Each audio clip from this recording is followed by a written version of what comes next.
जय हिंद साथियों। तो जैसे कि बिहार पुलिस के लिए नया एग्ज़ाम डेट आ चुका है, जिसके अनुसार दिसंबर के फर्स्ट वीक से ही आपका एग्ज़ाम स्टार्ट हो जाएगा और इसके बारे में कल ही हमने आपको टेलीग्राम पर बताया था। तो साथियों, अब आप लोग रेगुलर क्लास को अटेंड कीजिए।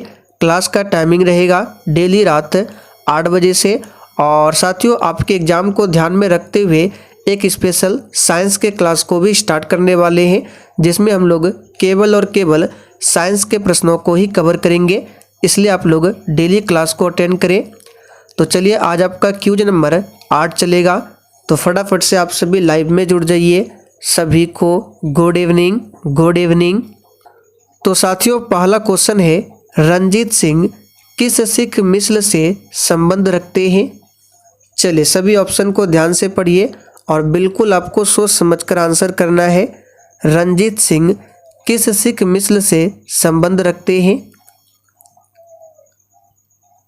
तो देखिए, मिसल की बात करें तो सिखों को 12 मिसलों में संगठित किया गया था, जिसमें रंजीत सिंह जो है ये शुकर-चकिया मिसल से संबंध रखते हैं। तो यहाँ पर बी ऑप्शन आपका सही जवाब है।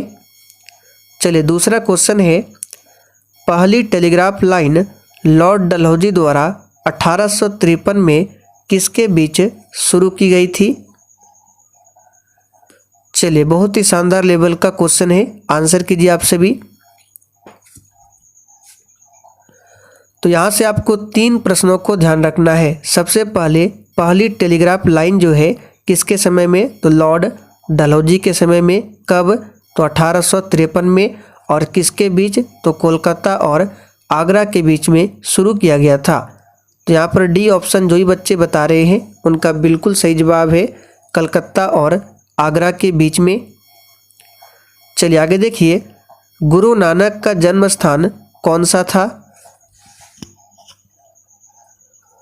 तो देखिए, गुरु नानक देव कौन थे? तो सिखों के प्रथम गुरु थे। सिखों में टोटल 10 गुरु है, जिसमें से प्रथम गुरु गुरु नानक देव है और इनका जन्म 1469 ईस्वी में तलवंडी नामक स्थान पर हुआ था। तो यहाँ पर डी ऑप्शन आपका सही जवाब है। और गुरु गोविंद सिंह का जन्म कहाँ पर हुआ था? तो पाटलिपुत्र में। कब? तो 1666 में।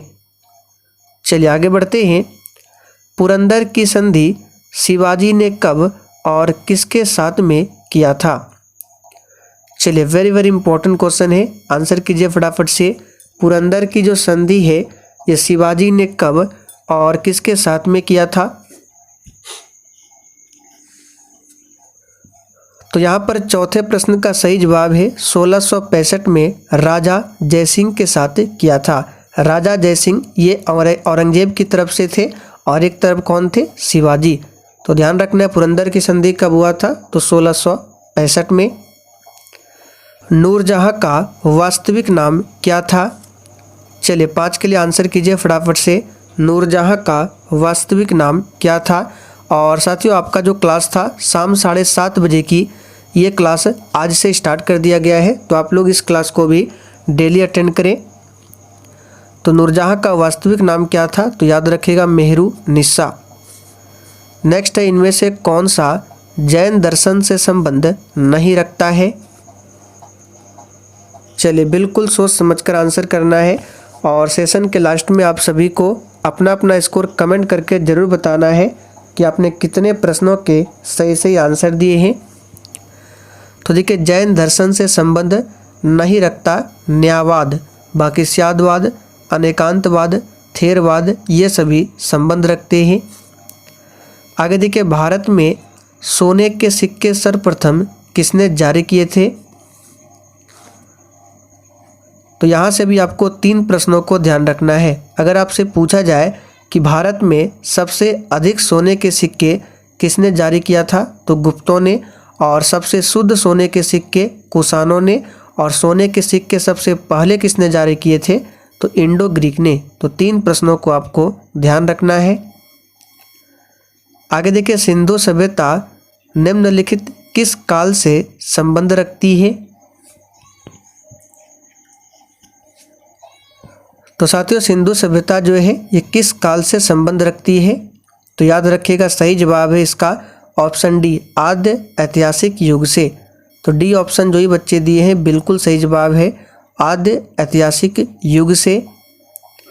आगे देखिए, मानव आत्मा का एक शरीर से दूसरे शरीर में गमन ये किस वैदिक साहित्य का विश्वास है? यानी कि आत्मा जो होता है, ये मानव का आत्मा एक शरीर से दूसरे शरीर में गमन करता है, इसके बारे में किसमें बताया गया है?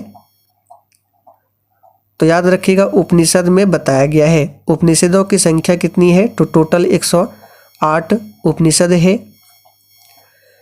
किस बौद्ध सन्यासी के प्रभाव में आकर अशोक बौद्ध धर्म का अनुयायी बना था? चलिए, बहुत ही शानदार लेवल का क्वेश्चन है, आंसर कीजिए आप सभी। तो यहाँ पर इसका सही जवाब क्या हो जाएगा? तो याद रखिएगा, उपगुप्त। तो पहला ऑप्शन जो ही बच्चे दिए हैं बिल्कुल सही जवाब है। अशोक कौन थे? तो बिंदुसार के पुत्र थे और चंद्रगुप्त मौर्य के पौत्र थे। आगे देखिए, Tata institute of fundamental research कहाँ पर स्थित है? और जिसने अभी तक सेशन को लाइक नहीं किया है तो प्लीज़ आप सभी से रिक्वेस्ट है कि फटाफट से आप सभी सेशन को साथ में लाइक भी करते चलें। तो साथियों, Tata institute of fundamental research जो है ये स्थित है कहाँ पर? तो याद रखिएगा, मुंबई में। बेंगलुरु में क्या है? तो इसरो का हेडक्वार्टर है बेंगलुरु में। किस ग्रह का अपने अक्ष पर झुकाव 0 डिग्री है? चलिए देखते हैं इस प्रश्न का आंसर कितने बच्चे सही कर पाते हैं। सौरमंडल में ऐसा कौन सा ग्रह है जो अपने अक्ष पर 0 डिग्री झुका हुआ है? तो 0 डिग्री झुका हुआ, इसका मतलब ग्रह जो है झुका हुआ नहीं है। तो सौरमंडल में ऐसा एक भी ग्रह नहीं है जो कि 0 डिग्री पर झुका है। तो यहाँ पर सही जवाब हो जाएगा उपर्युक्त में से कोई नहीं। स्याल, सीमा और निफे परतों की पहचान एवं परिकल्पना किसकी है? तो यहाँ पर इस प्रश्न का आंसर हो जाएगा सी ऑप्शन, स्वेस। याद रखिएगा क्या हो जाएगा? स्वेस। ये एक ज्योग्राफियन थे, इन्होंने ही स्याल, सीमा और निफे परतों की पहचान एवं परिकल्पना की थी। इक्वाडोर का चिम्ब्रेजी ज्वालामुखी निम्न में से किस श्रेणी में आता है? तो साथियों, इक्वाडोर का जो चिम्ब्रेजी ज्वालामुखी है ये आता है शांत में, यानी कि वो जो ज्वालामुखी है शांत ज्वालामुखी है। तो यहाँ पर पहला ऑप्शन आपका सही जवाब है। किस प्रदेश में पूरे साल वर्षा होती है? चलिए, इंपॉर्टेंट प्रश्न रहेगा, आंसर कीजिए। किस प्रदेश में पूरे साल वर्षा होती है? तो याद रखिएगा, विषुवतीय प्रदेश में। जैसे ये जो पूरे अर्थ को बीचों बीच से काटती है, इसी को बोला जाता है विषुवत रेखा या फिर 0 डिग्री रेखा। और इसके आसपास जो क्षेत्र है ये क्षेत्र ये क्या है? तो विषुवतीय प्रदेश, और यहाँ पर पूरे साल वर्षा होती है। तो यहाँ पर बी ऑप्शन आपका सही जवाब है, विषुवतीय प्रदेश। भारत का एकमात्र प्रसुप्त ज्वालामुखी कहाँ पर स्थित है? देखिए, प्रसुप्त बोला गया है ना कि एक्टिव। एक्टिव का मतलब होता है सक्रिय। तो भारत का एकमात्र सक्रिय ज्वालामुखी पूछे तो कौन सा है? तो बैरन द्वीप है। लेकिन यहाँ पे प्रसुप्त पूछा जा रहा है तो ये हो जाएगा आपका नारकोंडम ज्वालामुखी, जो कि अंडमान निकोबार में है। तो यहाँ पर बी ऑप्शन आपका सही जवाब है। अंडमान निकोबार की राजधानी कहाँ पर है? Port Blair. कुल्लू घाटी किसके बीच अवस्थित है?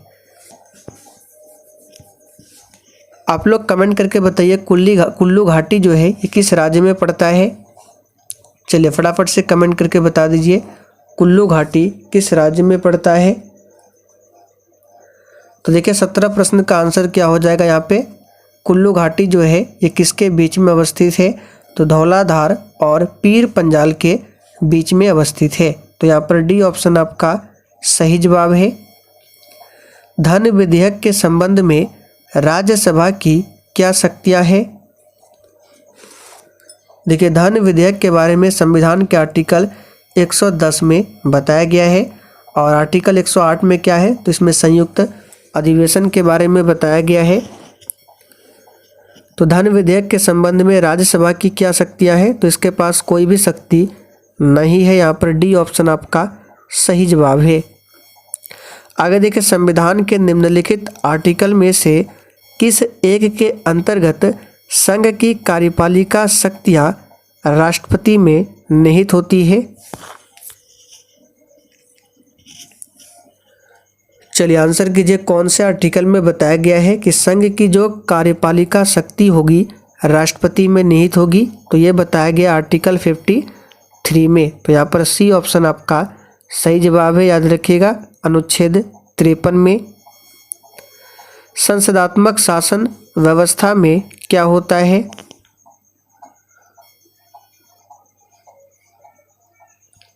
चलिए आंसर कीजिए 20 के लिए, संसदात्मक शासन व्यवस्था में क्या होता है? तो याद रखिएगा, विधायिका का कार्यपालिका पर नियंत्रण होता है। तो यहाँ पर डी ऑप्शन आपका सही जवाब है। आगे देखिए, संविधान के निम्नलिखित अनुच्छेदों में से किस एक के अंतर्गत संघ की कार्यपालिका शक्तियां राष्ट्रपति में निहित है? तो ये प्रश्न रिपीटेड है, अभी हमने आपको बताया आंसर क्या होगा, अनुच्छेद 53 होगा, ये भी हमने किया अभी। स्वतंत्र भारत की पहली महिला राज्यपाल कौन थी?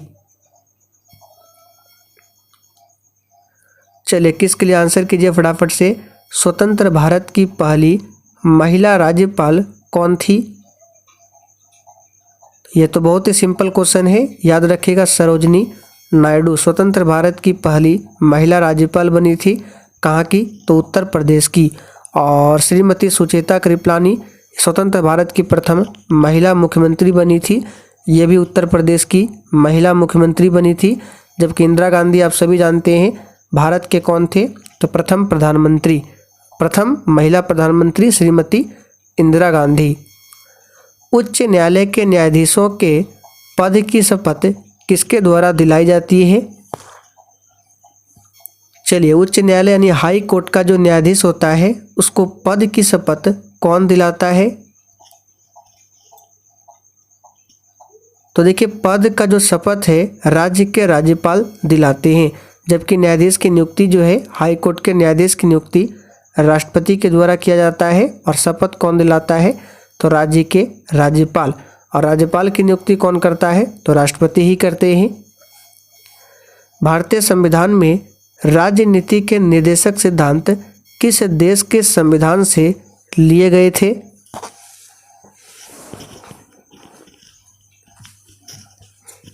तो यहाँ पर आंसर क्या हो जाएगा? देखिए, राजनीति के निर्देशक सिद्धांत है, इसको भाग 4 में, याद रखिएगा किस भाग में रखा गया है? तो भाग 4 और अनुच्छेद 36 से लेकर 51 तक में रखा गया है। और इस सिद्धांत को लिया गया है आयरलैंड देश के संविधान से। तो यहाँ पर बी ऑप्शन आपका सही जवाब है। ब्रिटेन से क्या लिया गया है? तो नागरिकता को ब्रिटेन से लिया गया है। भारत में सिंगल क्या है? सिटीजनशिप है। और अमेरिका में पूछा जाता है तो दोहरी नागरिकता का प्रावधान है, और भारत में एकल नागरिकता। गौतम बुद्ध के बचपन का नाम क्या था? गौतम बुद्ध, इन्होंने बौद्ध धर्म की स्थापना की थी। और गौतम बुद्ध के बचपन का नाम क्या था? तो सिद्धार्थ, आप सभी जानते हैं, बहुत ही सिंपल है। एक पूछा जाता है महावीर स्वामी के बचपन का नाम, तो याद रखिएगा वर्धमान, ये महावीर स्वामी के बचपन का नाम था। खालसा पंथ की नींव किस सिख गुरु ने डाली थी? चलिए 25 के लिए आंसर कीजिए। और जिसने अभी तक सेशन को लाइक नहीं किया है तो फटाफट से सेशन को भी लाइक कीजिए। तो देखिए, खालसा पंथ की स्थापना जो है 1699 में किया था गुरु गोविंद सिंह ने, जो कि सिखों के 10वें गुरु थे। एकमात्र वेद जो गद्य एवं पद्य दोनों में लिखा है वह कौन सा है?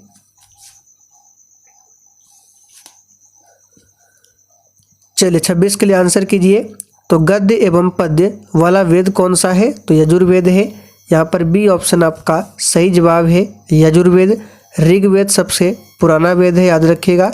अथर्ववेद सबसे बाद वाला वेद है। और सामवेद को भारतीय संगीत का जनक कहा जाता है। एक प्रश्न यहाँ से बनता है, गायत्री मंत्र जिसकी रचना विश्वामित्र ने किया था, तो गायत्री मंत्र का उल्लेख किस वेद में मिलता है? तो इसी ऋग्वेद में। तो यहाँ पर आंसर आपका क्या हो जाएगा, यजुर्वेद। किस बौद्ध ग्रंथ को प्रारंभिक बौद्ध धर्म का एनसाइक्लोपीडिया कहा जाता है?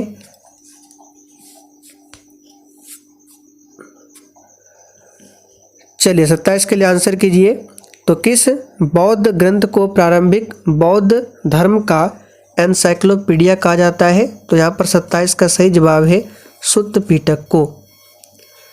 आगे देखिए, सिनेगॉग किस धर्मावलंबी का पूजा स्थल है? तो देखिए इस तरह से लिखा जाता है सिनेगॉग, ये किस धर्म का पूजा स्थल का नाम है? तो जिस तरह हिंदू का होता है मंदिर, उसी प्रकार सिनेगॉग जो है यहूदी धर्म का पूजा स्थल का नाम है। न्याय दर्शन के लेखक कौन थे? चलिए बहुत ही सिंपल क्वेश्चन है। इस प्रश्न के बारे में हमने आपको बहुत बार बताया है, न्याय दर्शन, सांख्य दर्शन, योग दर्शन। तो न्याय दर्शन के लेखक कौन है? तो गौतम मुनि है। सांख्य दर्शन के कपिल मुनि है। योग दर्शन के पतंजलि है। पोंगल किस राज्य का चर्चित पर्व है? पोंगल और ओनम, अक्सर बच्चे यहाँ पर कन्फ्यूज होते हैं। अगर ओनम पूछे तो केरल राज्य का प्रसिद्ध पर्व है ओनम, और पोंगल तमिलनाडु का। तो दोनों को याद रखें। यहाँ पर 30 का सही जवाब है पहला ऑप्शन। पेरिस में स्थित एफिल टावर के डिजाइनर निम्न में से कौन थे? चलिए 31 के लिए आंसर कीजिए। यहाँ से आपको ये भी ध्यान रखना है, एफिल टावर कहाँ पर है? तो पेरिस में है। पेरिस फ्रांस की राजधानी है। और एफिल टावर के डिजाइनर का नाम क्या है? तो सही जवाब है सुर गुस्ताव एफिल। संगीत नाटक अकादमी की स्थापना कब होती है?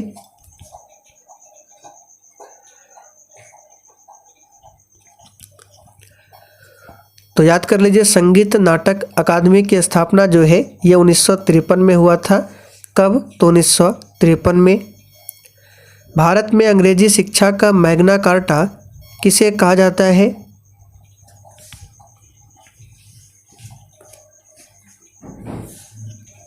चलिए 33 के लिए आंसर कीजिए। भारत में अंग्रेजी शिक्षा का मैग्ना कार्टा, तो याद रखिएगा ये कहा जाता है वुड डिस्पैच को। यहाँ पर पहला ऑप्शन आपका सही जवाब है, वुड डिस्पैच को अंग्रेजी शिक्षा का मैग्ना कार्टा कहा जाता है। चलिए आगे देखिए, निम्नलिखित में से किसकी विद्युत चुंबकीय तरंगों की तरंगदैर्घ्य सबसे लंबी होती है? तो कल हमने आपको बताया था किस विद्युत चुंबकीय तरंगों की तरंगदैर्घ्य सबसे कम होती है। तो सबसे कम में आ जाएगा गामा किरण, और सबसे अधिक में आ जाएगा रेडियो तरंग। तो यहाँ पर जो आंसर हो जाएगा आपका 34 का अवरक्त किरणें हो जाएगा। ऑप्शन में है अवरक्त किरणें, तो डी ऑप्शन आपका सही जवाब है। दंत चिकित्सक का दर्पण कौन सा है? चलिए 10th क्लास के फिजिक्स का क्वेश्चन है, बहुत ही सिंपल है। दंत चिकित्सक का दर्पण होता है, तो ये होता है अवतल दर्पण।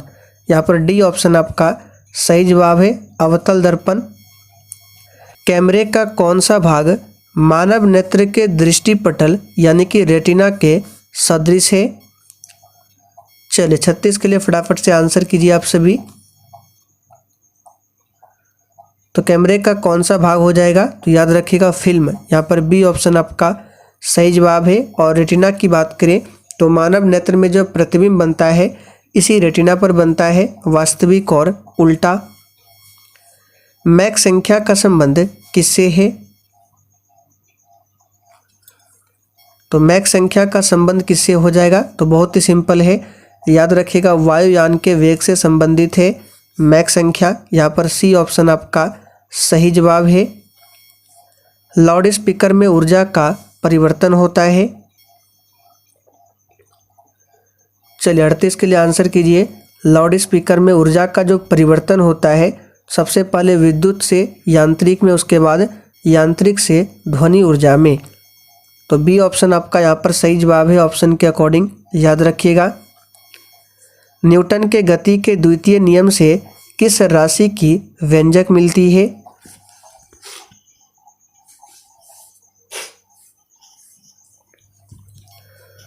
तो यहाँ पर इसका सही जवाब क्या हो जाएगा, बल। F बराबर m/a, ये न्यूटन के गति के दूसरा नियम से व्यंजक मिलता है बल का। तो बी ऑप्शन आपका सही जवाब है। और न्यूटन के गति के पहले नियम को जड़त्व का नियम भी कहा जाता है, जिसे गैलीलियो का नियम भी बोला जाता है। विभवांतर मापने के लिए प्रयुक्त युक्ति को जाना जाता है। चलिए 40 के लिए फटाफट से आंसर कीजिए। विभवांतर मापने के लिए प्रयुक्त युक्ति को जाना जाता है, तो याद रखिएगा वोल्ट मापी के नाम से जाना जाता है। यहाँ पर सी ऑप्शन आपका सही जवाब है, वोल्ट मापी। चूने के जल में क्या होता है,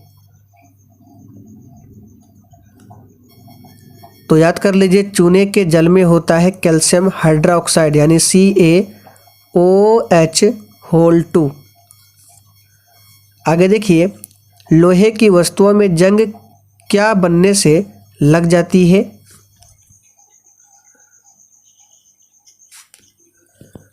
तो साथियों लोहे की वस्तुओं में जंग जो बनता है किसके कारण, तो फेरस और फेरिक हाइड्रोक्साइड के मिश्रण से। यहाँ पर बी ऑप्शन आपका सही जवाब है। और जंग से बचने के लिए क्या किया जाता है, तो गैल्वेनीकरण लोहा का किया जाता है, जिस पर जस्ता धातु की परत चढ़ाई जाती है। पशुओं के हड्डियों तथा दांतों में मुख्य रासायनिक पदार्थ क्या है, तो पशुओं के हड्डियों तथा दांतों में मुख्य रासायनिक पदार्थ है कैल्शियम फॉस्फेट। यहाँ पर सी ऑप्शन आपका सही जवाब है, कैल्शियम फॉस्फेट, ध्यान रखें। चलिए आगे देखिए, जल आपूर्ति के लिए जल का शोधन निम्नलिखित प्रक्रिया से होता है। तो जल आपूर्ति के लिए जल का शोधन जो होता है किस प्रक्रिया से, तो बहुत ही सिंपल है, क्लोरीनीकरण, जो कि पहला ऑप्शन में दिया गया है, याद रखिएगा क्लोरीनीकरण की प्रक्रिया से किया जाता है। आगे देखिए, प्राकृतिक रबड़ को अधिक मजबूत तथा प्रत्यास्थ बनाने के लिए उसमें मिलाया जाता है।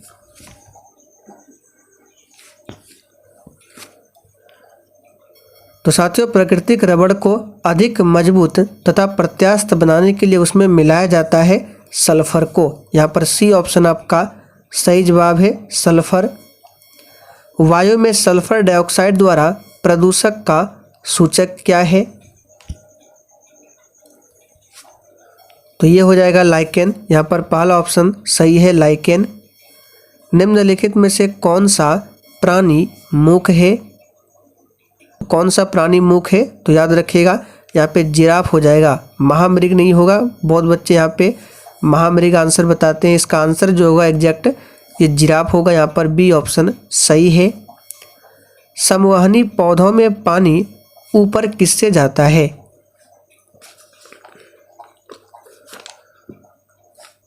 तो इसके लिए हमने आपको एक ट्रिक बताया था, पानी यानी कि जल, तो जा से जल हो गया, जा से जाइलम उत्तक, जाइलम। तो जाइलम टिश्यू के द्वारा संवहनी पौधों में पानी जो है ऊपर जाता है, तो आंसर हो जाएगा डी ऑप्शन, जाइलम। और फ्लोएम टिश्यू के द्वारा खाद्य पदार्थ। गुलाबी क्रांति किससे संबंधित है, चलिए 49 के लिए आंसर कीजिए, गुलाबी क्रांति किससे संबंधित है। तो साथियों गुलाबी क्रांति जो है याद रखिएगा झींगा मछली उत्पादन से संबंधित है, लेकिन ऑप्शन में नहीं दिया गया है, ऑप्शन में प्याज है, तो यहाँ पर आंसर हो जाएगा डी ऑप्शन, याद रखिएगा। और प्याज का सबसे अधिक उत्पादन होता है महाराष्ट्र राज्य में। आखिरी क्वेश्चन है, प्याज के काटने और छिलने पर किसकी विद्यमानता के कारण आँखों में पानी आता है,